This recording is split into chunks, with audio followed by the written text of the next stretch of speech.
This week's parsha is Parshas Ba'aloscha.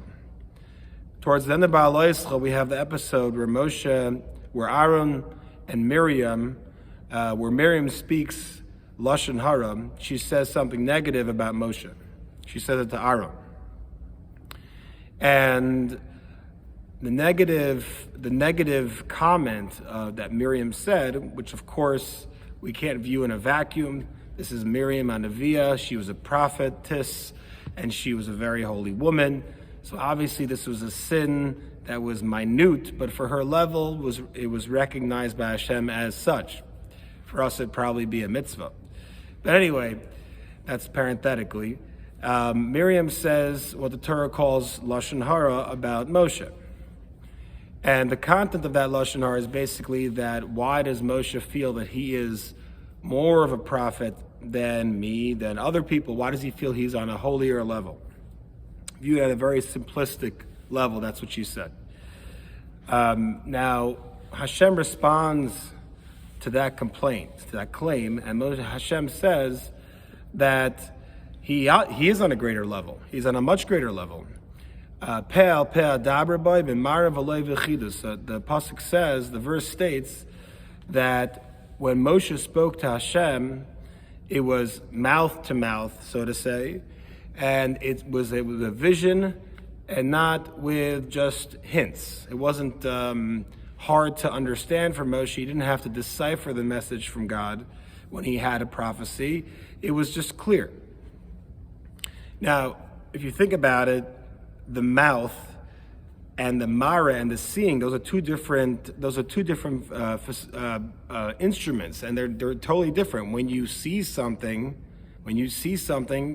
you don't use your speech. Hearing and seeing and hearing are two different, the two different means of communication. It's not the same thing, and the verse seems to state both.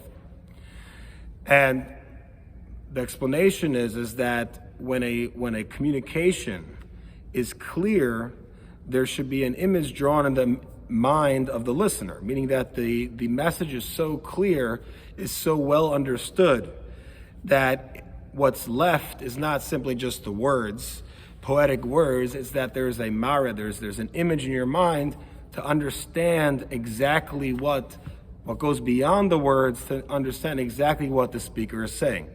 And that such was the case when it came to when Hashem spoke to Moshe. There was a clarity which was not found by any other prophet, and when Hashem spoke to him, the message was received by Moshe in the form of an image, because it was total and absolute clarity, or the best possible clarity any prophet had achieved. And then Hashem says, Va'ish Moshe onav me'od. He says, Moshe, he's a very humble man. Connection? Wow, what this is, he's humble, he has clear communications from God. What's the connection between the two? And the answer is really simple, but it's just a great lesson for us, is that if you want to be able to communicate with others, the block between you and the other person, the speaker and you, the listener, it's always going to be your gaiva, the fact that you feel that you're better than others. If you feel that you're better than others and the person who's listening, you're not going to be attentive to that person.